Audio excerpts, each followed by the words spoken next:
Gijamo marradunaz jantzitako mutiko. Bruno izeneko mutiko batek bere aita eta fiera hitz egiten ikusi zituen.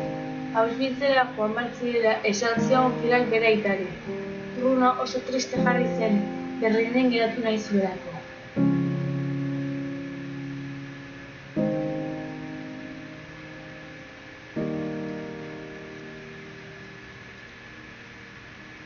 Auschwitzera iritsitakoan, marrazko egin eta legezli begiratzerakoan, eixo bat ikusi zuen eta esploratzera joan zen.